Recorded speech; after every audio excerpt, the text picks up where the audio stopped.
Are you tired of feeling like a puppet, your strings yanked by invisible hands you cannot see? Does your chest tighten when the day begins, as if anxiety itself has moved in and taken up permanent residence in your very bones? You are not alone. Not in this struggle. Not in this quiet war that rages inside your mind. The truth is, there are millions walking among us carrying the same invisible weight, smiling on the outside while storms rip through them within. But here's what you must understand, and I say this not to comfort you, but to ignite something in you: this battle can be won. This is not a sentence. This is a summons. The Stoic philosophers, men who walked the earth thousands of years before you, knew this enemy well. They stared it down with unblinking eyes, stripped it of its disguise, and laid out a playbook for victory. Their wisdom is not locked away in dusty books, it's alive, breathing, ready to be wielded like a sword in your hand. And today, you and I will forge that sword together. We will build you an unshakable fortress in your mind, not through empty optimism or blind hope, but through cold, precise understanding and relentless action. But first, as with any battle, we must know our enemy. We must strip anxiety down to its roots, tear away the layers until nothing remains but its core. For only when we understand what fuels it, can we set it ablaze and reduce it to ash. The first force you must understand is desire. Desire is the engine that drives so much of your anxiety. Think about it, you do not feel nervous about losing things you do not care about. You don't lie awake at night panicking about some stranger's wallet or some distant planet's orbit. Your anxiety grows from the things you want: recognition, success, love, status, the approval of others. Desire is not inherently evil, it's the fire that can warm your soul. But left unchecked, it becomes a wildfire, burning down the calm you crave. Picture this: your heart races before a meeting not because you love meetings, but because you crave the recognition that might come from it, and fear the loss if it doesn't go well. You feel the knot in your stomach before posting something online because you desire the approval that may or may not follow. When desire grips you tightly, anxiety is the shadow it casts. So the first step, the warrior step, is to name these desires. Hunt them down. Put them on paper. Ask yourself with ruthless honesty, what do I want that is making me anxious? This step alone is powerful because it turns a swirling storm into a map you can read. Suddenly, anxiety is no longer some mysterious fog, it's a creature with a name, a form, a lair you can find. Once you've done this, you move to the next principle the Stoics taught: the separation of control. Epictetus, the freed slave who became one of Stoicism's greatest teachers, put it simply: some things are within your power, others are not. And yet, how often do we reverse this? How often do we spend endless mental energy on things completely beyond our reach, while neglecting the one thing always in our control: ourselves? Understand this as if your life depends on it, because in many ways, it does. You can control your effort, your actions, your mindset. You cannot control the outcome, the opinions of others, or the unpredictable twists of fate that life will throw at you. Trying to control the uncontrollable is like trying to catch the wind with your bare hands. It is wasted energy, stolen from where it could truly matter. So narrow your focus. Become a surgeon with your attention. Ask, is this within my control? If the answer is yes, act with precision and commitment. If the answer is no, release it. The mind rebels against this at first. It wants to grip, to cling, to plan for every possible outcome. But you must learn the art of letting go of what is not yours to hold. Every moment you spend wrestling with the uncontrollable is a moment stolen from what you could be building, fixing, or improving. The Stoics' way is not passive, it is active. It's not about sitting in a corner and whispering, "I accept," while the world crushes you. It is about pouring your energy into what you can move, change, or shape, because in shaping that, you shape your own life. And here is where the shift begins. You will start to notice that the tighter you grip only what is yours to grip, your actions, your reactions, the lighter you feel. The storm still rages outside, but your walls are firm. And anxiety, sensing it cannot penetrate, begins to lose its power. Now that we have exposed desire for what it is and stripped away the illusions of control, we must confront the next shadow that stalks anxiety, fear. Fear is desire's silent twin, lurking in the dark, whispering in your ear. It is the shadow cast when your longing meets the possibility of loss. And if desire lights the fire of anxiety, fear is the oxygen that makes it roar. Fear wears many masks. Sometimes it is fear of failure, the dread that you will try and fall short, and that everyone will see your fall. Sometimes it is fear of rejection, that if you open yourself, someone will slam the door. And sometimes it is the most primal of all fears, the fear of the unknown. That yawning black void of, what if, where the mind invents monsters far worse than any reality. The Stoics never said you would live without fear. They knew fear was a natural visitor to the human mind. But they also knew it need not be your master. And here is the truth, fear is often a liar. It shouts of catastrophe, yet delivers inconvenience. It warns of ruin, yet delivers lessons. So how do we strip fear of its crown? We turn to one of Stoicism's simplest, most brutal, and most liberating techniques: confront it directly. Ask, what is the worst that could really happen? Not the vague dread. Not the exaggerated doom your mind paints. The actual worst-case scenario. When you force fear to stand in the light, it often shrinks to half its size. You see that the worst case is not death, exile, or eternal shame. Often, it's something uncomfortable but survivable. You might fail, and then try again. You might be rejected, and still breathe the next morning. You might lose something, and discover you can live without it. Seneca himself advised the practice of premeditatio malorum, the premeditation of evils, not to drown in despair, but to strip the unexpected of its power. He said, what is foreseen rarely comes as a shock. If you have rehearsed the blow, you are ready for it. And if it never comes, you have lost nothing but a few moments of mental exercise. Understand this, anxiety is rarely about the event itself. It is about your perception of the event. That is the Stoic's razor, the cutting edge of truth.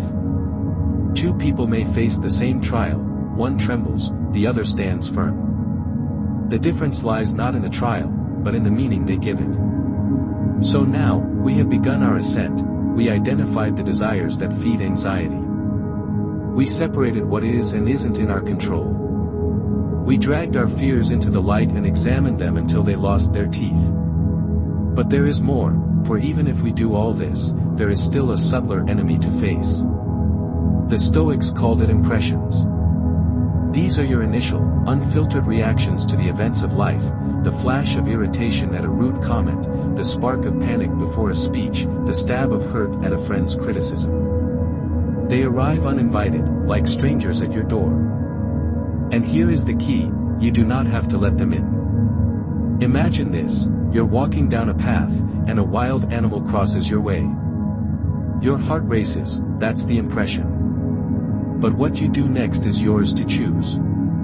You can run in panic, freeze in terror, or assess calmly and decide how to act. The Stoics taught that we are the gatekeepers of our minds. Impressions knock, but we decide if they enter, if they stay, if they are even welcome. Seneca said, we suffer more often in imagination than in reality. Think about that. How many hours have you lost to suffering over things that never came to pass? How much of your anxiety is not about the present moment at all, but about a story you wrote in your head? And here is the good news, if your anxiety is born in imagination, then you have the power to change it. You can rewrite the story. You can challenge those impressions and bend them toward truth instead of fear. The process is simple, though not always easy. Pause when an anxious thought hits. Ask, is this true? Ask, is it certain? Ask, is it as bad as I think? Often, you will find the answer is no. And in that moment, you reclaim power. You step out of the river of fear and onto the solid ground of reason. You take control not of the world, but of your mind, and that is the highest control there is. And when you can do this, when you can master the gate of your mind, you will find that anxiety loses its surprise attacks. You become the watchman who never sleeps, the commander who sees the enemy approaching long before it reaches the walls. Up until now, we have been sharpening the sword.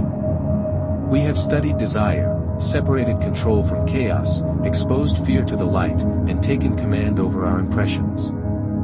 But none of it, means anything if we do not strike. The Stoics understood something that many in our age have forgotten: action is the antidote to anxiety. You cannot think your way entirely out of fear, you must move your way through it. If anxiety is the fog, action is the wind that scatters it. Anxiety loves passivity. It thrives in stillness, in the space between intention and execution. It grows fat in procrastination. Think about it, how often have you delayed the very thing you dreaded, only to find that as the hours passed, your fear swelled, not shrank? The task didn't change, you did. You became its prisoner without it ever lifting a finger. Procrastination is anxiety's most loyal ally. That report you keep putting off, that conversation you've avoided for weeks, that decision you've delayed until tomorrow, these are breeding grounds for mental torment. The longer you wait, the more your imagination is free to paint it as a monster too great to face. But here's the truth, the monster is rarely bigger than the door it stands behind. And you have the key. You've always had the key, you just needed to use it. Marcus Aurelius, the emperor philosopher who ruled one of the greatest empires in history, said, "The obstacle is the way." This was not poetry, it was a battle cry. Whatever stands before you is not merely an enemy, it is the training ground for your strength. So, you must move. Not with grand, impossible leaps, but with small, deliberate steps. Inch by inch, action by action, you dismantle anxiety's fortress. The mind will resist. It will tell you, "I'm not ready yet," or "I'll start after I feel less nervous." But here is the paradox, you will never feel ready before you begin. The readiness comes after the first step, not before. Let's say you are anxious about giving a presentation. Your mind has conjured an image of you stuttering, freezing, being judged. You've replayed it so many times it feels inevitable. So what do? You act, in miniature. Spend 15 minutes reading up on your topic. That's it. The next day, sketch a simple outline. The day after, rehearse just the opening sentence. Each small act chips away at the mountain until you see it was never as tall as it appeared. Each action you take is not just progress on the task, it is proof to yourself that you are not powerless. And with every proof, anxiety's grip weakens. You begin to realize that the great beast you feared is just a shadow cast by inaction. And here is something most people miss: action is not only about doing the thing you fear. It is also about attacking the thought patterns that remain after you've moved. Because even after progress, the mind will sometimes whisper, "It's still not enough." You must train yourself to recognize and silence these lingering lies. Here is where the rhythm of victory forms: thought, identify, and challenge what feeds the anxiety. Action, do something, however small, to move forward. Thought again, reassess, reframe, and dismantle any new distortions that arise. This cycle becomes your weapon. The more you use it, the sharper it becomes. Eventually, you stop waiting to feel brave before acting, you act into bravery. You don't wait for the fog to lift, you cut through it. And when you live this way, something profound happens: anxiety stops being a signal to retreat. It becomes a signal to advance. You feel the tightening in your chest, and instead of thinking, "I must avoid this," you think, "I must move toward it." You become the warrior who runs toward the noise, not away from it. Because in the end, anxiety is not destroyed in the mind alone, it is conquered in motion. And the sooner you begin moving, the sooner you begin living. Even after you've acted, even after you've moved forward, there's a sly enemy that remains. It's not fear. It's not procrastination. It's something far more subtle, the distorted way the anxious mind interprets reality. These distortions are like warped mirrors. They take a single truth and twist it until it becomes a threat. They make shadows look like predators and inconveniences look like disasters. And if you don't learn to spot them, they will quietly steer your life. The Stoics would call them false judgments, mistaken impressions. Modern psychology calls them cognitive distortions. And they come in many shapes. One is catastrophizing, the tendency to take a small setback and blow it into the end of the world. You didn't get the promotion, and suddenly your whole career feels doomed. One bad conversation with your partner, and you're convinced the relationship is on the verge of collapse. Another is all or nothing thinking. If you're not perfect, you're a failure. If you didn't win, you lost. If you made a mistake, it cancels out every good thing you've ever done. There's no room for nuance, no middle ground, just extremes. Then there's overgeneralization. You fail one exam, and you tell yourself you're destined to fail every exam. One person rejects you, and you decide everyone will. These patterns are anxiety's favorite playgrounds. But here's where Stoic logic slices through them: question every thought as if it were an unreliable witness. If your mind tells you, if I fail this, my career is over, ask, is that a fact? Or is that fear speaking? If it tells you, everyone will think I'm incompetent, ask, which everyone? Name them. And even if they do, will I survive? More often than not, you'll find the foundation of these thoughts is made of sand. The moment you call them out, they begin to crumble. And in their place, truth emerges, the truth that failure is feedback, that imperfection is the human condition, and that one rejection does not define you. But there's another battlefield you must fight on, the realm of uncertainty. Anxiety feeds on the need for control. It whispers, if you plan enough, if you anticipate enough, if you prepare for every possible outcome, you will be safe. But this is a trap. Life is not a chessboard where every move can be calculated. It is the sea, unpredictable, untamable, and indifferent to your strategies. The Stoics understood this better than most. They knew that clinging to the illusion of total control only made the inevitable storms more painful. Their solution was acceptance, not resignation, but strategic surrender. Imagine you are the captain of a ship. You cannot control the wind or the waves. You cannot order the sea to calm. But you can adjust your sails, you can read the sky, and you can steer with skill. That is your domain. That is your power. When you accept uncertainty, you stop wasting energy fighting what cannot be fought. You redirect it toward what can be shaped, your response, your choices, your virtues. And paradoxically, when you stop grasping for control over everything, you gain more control over yourself than you ever thought possible. And this brings us to the most powerful weapon you have against anxiety, the present moment. Anxiety is a time traveler. It drags you into the future to drown in what-ifs, or it hurls you into the past to choke on regret. Rarely does it let you stand in the now, where life actually happens. The present moment is your fortress. It is the one place where you can act, decide, and shape reality. And yet, most people spend so little time here. They are lost in scenarios that haven't happened or replaying moments they cannot change. The Stoics' practice, and the practice you must now adopt, is to return to now as often as possible. When an anxious thought rises, notice it. Don't wrestle it. Don't run from it. Picture it as a cloud drifting across the sky of your mind. It passes. You remain. This is not about denial. It's about reclaiming your power. Because the truth is, most of what you fear is not happening right now. And if it's not happening now, it is nothing but imagination, and imagination can be shaped, redirected, and made to serve you instead of enslaving you. So, you observe without judgment. You ask, what is actually true in this moment? What is within my control right now? What action can I take in this breath?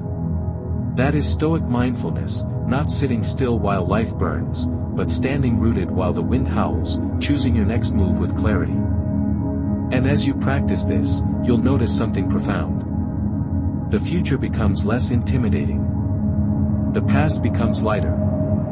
And the present, the moment in your hands, becomes enough. You can master your thoughts. You can move with deliberate action. You can dismantle the lies in your mind and anchor yourself in the present moment. But to hold this ground, to make your peace unshakable, you need a shield. That shield is virtue. The Stoics did not see virtue as a lofty, poetic ideal. For them, it was the most practical weapon in the world. Virtue is not theory, it is skill. It is the art of living in alignment with what is right, regardless of what the world throws at you. Anxiety thrives when you feel powerless. But virtue restores your power because it is always within your reach. You cannot control fate, but you can control whether you face it with wisdom, justice, courage, and moderation, the four pillars the Stoics built their lives upon. Wisdom is not merely knowledge, it's clarity. It is the ability to see reality without the haze of fear or desire distorting it. It's the awareness to spot your own destructive patterns and the humility to admit when you've been deceived by them. Wisdom takes the wild, tangled forest of your thoughts and cuts a path straight through it. Justice is fairness, not only toward others, but toward yourself. How often do you show compassion to strangers yet treat yourself like an enemy? How often do you hold yourself to impossible standards, becoming judge, jury, and executioner in your own mind? Justice demands you silence that inner tyrant. It demands you treat yourself as you would treat a friend who has stumbled, with understanding and the resolve to help them rise. Courage is not the absence of fear, it is forward motion in spite of it. It's the choice to step into discomfort, to lean into uncertainty, to face the very thing that makes your hands tremble and your voice shake. Courage is the bridge between thought and action, the heartbeat that carries you across the chasm of doubt. Moderation is self-mastery. It is refusing to numb your fear with endless distractions, shallow pleasures, or destructive escapes. It is finding balance in your desires, steering away from the extremes that pull you apart. Moderation keeps your inner world in order, so that anxiety finds no chaos to exploit. When you live by these virtues, you build something anxiety cannot penetrate. It's not that you never feel fear again, it's that fear no longer drives the cart. You do. But there's one more truth the Stoics understood: the mind and body are not separate armies. They are one force. Neglect one, and the other suffers. If you want a clear mind, you must maintain a strong, healthy body. This is not about vanity. This is survival. Your brain is a living organ that runs on the fuel you give it. Starve it of nutrients, rob it of rest, deny it movement, and you invite anxiety in through the front door. Eat in a way that strengthens you, not in a way that sedates you. Move daily, not only for strength, but to release the stagnant energy that turns into restless nights and racing thoughts. Guard your sleep as if it were a sacred ritual, because it is. Sleep is when your mind repairs the damage of the day and fortifies you for the battles to come. And then, look outward, to the environment you live in. If your surroundings are cluttered, chaotic, or soaked in constant negativity, your mind will mirror it. Create order around you. Limit the flood of information designed to agitate you. Choose carefully the voices you allow into your head, through news, through social media, through the people you keep closest. And if your world is loud, carve out silence. If your days are frantic, carve out stillness. If your life is packed with the meaningless, carve out space for the meaningful. Your environment can be a fortress or a prison, build the fortress. Finally, and this may be the hardest truth of all, you must be gentle with yourself. This path is not a straight march. It's a winding climb, and there will be slips, stumbles, and days when you feel like you've fallen all the way back to the start. That is not failure. That is the nature of the climb. When you fall, don't curse yourself. Don't turn the blade inward. Instead, pause, learn, and rise again. Each time you get back up, you teach anxiety that it cannot keep you down. Each time you move forward, even by an inch, you prove that you are still in the fight. And so we return to where we began, the battle. The enemy is not fate, not the world, not even anxiety itself. The enemy is surrendering to it. The weapon is the discipline you build in thought, in action, in virtue. You now have the playbook. Identify the desires that give anxiety its claws. Separate the controllable from the uncontrollable. Drag your fears into the light and see them for what they are. Guard the gate of your mind against false impressions. Move. Act. Strike before the fog thickens. Dismantle the lies of distortion and anchor yourself in the present moment. Live by virtue. Care for your body. Shape your environment. Rise after every fall. This is not theory anymore. This is a way of living. And if you live it, you will find that anxiety is not a monster that destroys you, it is the resistance that makes you stronger. Marcus Aurelius said, "Today I discarded anxiety, because it was within me, in my own perceptions, not outside." That is your call to arms. Not tomorrow.